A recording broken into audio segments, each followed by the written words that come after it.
എല്ലാവർക്കും കാത്തൂസ് വേഡിലേക്ക് സ്വാഗതം. ഇന്ന് എളുപ്പത്തിൽ തയ്യാറാക്കാവുന്ന ഒരു മീൻ കറി ആയിട്ടാണ് ഞാൻ വന്നിരിക്കുന്നത്. ചോറിൻ്റെ കൂടെയും കപ്പയുടെ കൂടെയൊക്കെ കഴിക്കാവുന്ന നല്ലൊരു മീൻ കറി. ഇതിലേക്ക് ആവശ്യമായ സാധനങ്ങൾ: സവോള ചെറുതായിട്ട് സ്ലൈസ് ചെയ്യുക, അടുത്തത് 3 തക്കാളി ചെറുതായിട്ട് അരിഞ്ഞെടുത്തത്. പാൻ വെച്ച് ചൂടാകുമ്പോൾ ആവശ്യത്തിന് എണ്ണ ഒഴിക്കുക.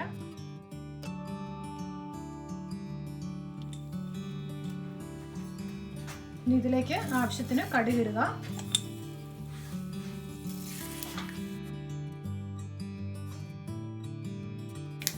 ഇനി ഇതിലേക്ക് ജിഞ്ചർ ഗാർലിക് പേസ്റ്റ് ഇട്ട് കൊടുക്കുക. ജിഞ്ചർ ഗാർലിക് ഇങ്ങനെ ഉണ്ടാക്കുന്നതിൻ്റെ ഒരു വീഡിയോ ഞാനിവിടെ ഓൾറെഡി കൊടുത്തിട്ടുണ്ട്, കാണാത്തവരത് കണ്ടു നോക്കുക.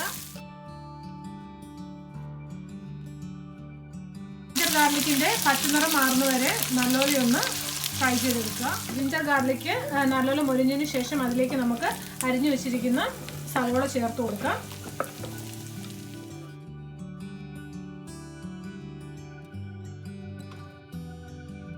സവോള നല്ലപോലെ ഒന്ന് വഴറ്റിയെടുക്കാം.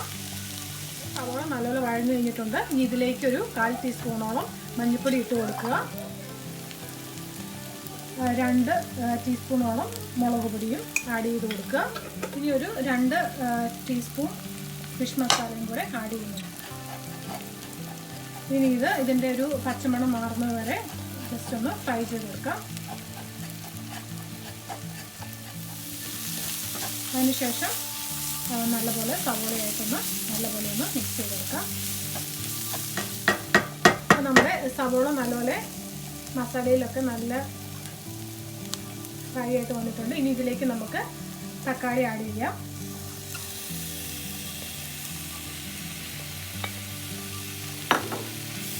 നല്ലപോലെ ഒന്ന് മിക്സ് ചെയ്ത് കൊടുക്കുക. നല്ലപോലെ മിക്സ് ചെയ്തതിന് ശേഷം ഇതൊന്ന് അടച്ചു വെച്ച് മീഡിയം ഫ്ലെയിമിൽ നമുക്ക് വേവിച്ചെടുക്കാം. അപ്പോൾ നമ്മുടെ സവോളയും തക്കാളിയൊക്കെ നല്ലപോലെ ഇവിടെ കുക്കായിട്ടുണ്ട്. ഇനി ഇതിലേക്ക് നമുക്ക് ആവശ്യത്തിന് ഉപ്പിടാം. ഈ മത്തിക്കറിയിലേക്ക് നമ്മൾ ഇങ്ങനെ ടിന്നിൽ കിട്ടുന്ന മത്തിയാണ് ഉപയോഗിച്ചേക്കുന്നത്. അപ്പം സാർഡിൻസ് ഇൻ ടൊമാറ്റോ സോസ് ഉണ്ട്, അതുപോലെ തന്നെ സൺഫ്ലവർ ഓയിലിൽ ഉള്ള സാർഡിൻസ് ഉണ്ട്. അപ്പം ഇത് ഏത് സൂപ്പർ മാർക്കറ്റിലും നമുക്ക് ഇത് കിട്ടും.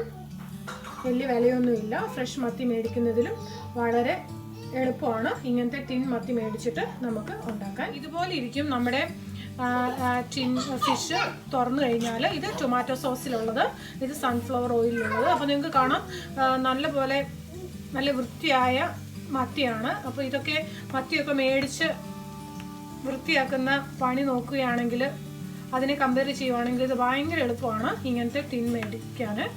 നല്ല ക്ലീൻ ചെയ്ത പ്രോസസ്ഡ് മത്തിയാണ്.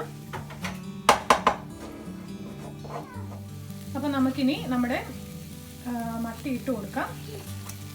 കണ്ടോ, ഒരു ഏകദേശം ഒരു 4-5 പീസോളം ഉണ്ട് ഓരോ ക്യാനിനകത്തും.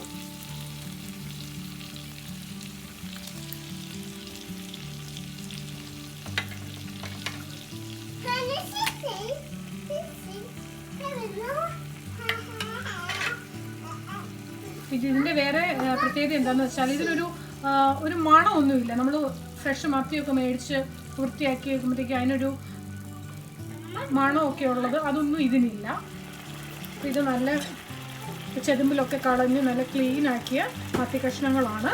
അപ്പം നമുക്ക് വളരെ എളുപ്പമാണ് ഇങ്ങനത്തെ മേടിച്ച് കഴിഞ്ഞാൽ കറി വയ്ക്കാൻ.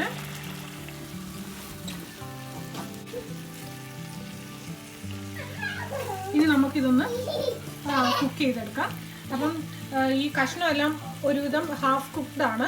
അപ്പോൾ ഒത്തിരി നേരം അത് കുക്ക് ചെയ്യാൻ വെക്കേണ്ട കാര്യമില്ല. ജസ്റ്റ് ഇതിൻ്റെ മസാലയൊക്കെ ഒന്ന് പിടിച്ച് കിട്ടുന്നത് വരെ നമുക്കൊന്ന് കുക്ക് ചെയ്താൽ മതി. അപ്പോൾ കുറച്ച് ആവശ്യത്തിന് വെള്ളവും നമുക്ക് ഒഴിച്ചു കൊടുക്കാം. നമ്മൾ ആവശ്യത്തിന് വെള്ളം ഒഴിച്ചു കഴിഞ്ഞു. ഇനി ജസ്റ്റ് ഒന്ന് മിക്സ് ചെയ്തിട്ട് ഇതൊന്ന് അടച്ചു വെച്ച് വേവിച്ചെടുക്കാം. ഇനി പുളി വേണ്ടവർക്ക് ആവശ്യത്തിനുള്ള കുടംപുളിയൊക്കെ ഇപ്പോൾ ഇടാം. പക്ഷെ ഇതിനകത്ത് നല്ലപോലെ തക്കാളി ഇട്ടതുകൊണ്ട് ഈ കറിക്ക് ഓൾറെഡി നല്ല പുളിയുണ്ട്. അതുകൊണ്ട് ഞങ്ങളിവിടെ കുടംപുളി ഇപ്പോൾ ഇടുന്നില്ല. പിന്നെ നമുക്കിത് അടച്ചു വെച്ച് വേവിക്കാം.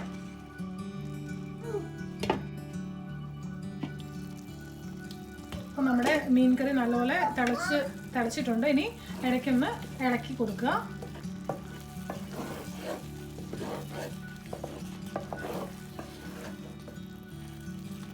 ഇവിടെ നമ്മളൊരു തിക്ക് ഗ്രേവി ആയിട്ടാണ് ഉണ്ടാക്കിയേക്കുന്നത്. ചാറ് ആവശ്യമുള്ളവർ ഇച്ചിരിയും കൂടെ വെള്ളം ഒഴിച്ചു കൊടുക്കുക.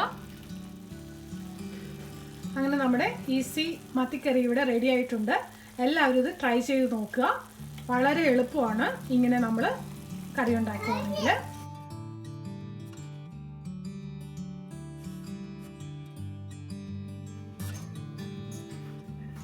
അപ്പോൾ നമ്മുടെ ഈസി മത്തിക്കറി റെഡി ആയിട്ടുണ്ട്. ഇത് നമുക്ക് കപ്പയോട് കൂടി നല്ല കോമ്പിനേഷനാണ്. എല്ലാവരും ട്രൈ ചെയ്ത് നോക്കുക. Thanks for watching.